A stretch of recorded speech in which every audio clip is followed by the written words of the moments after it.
आकाशरे नहीं मेघा नहीं आजी झड़ आखिरे ता असुमारी सपनर भिड़ा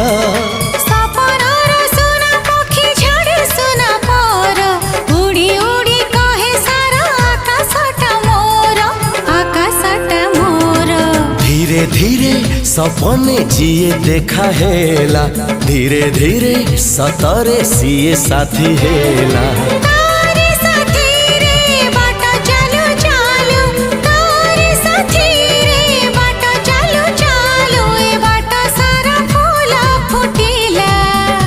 आजी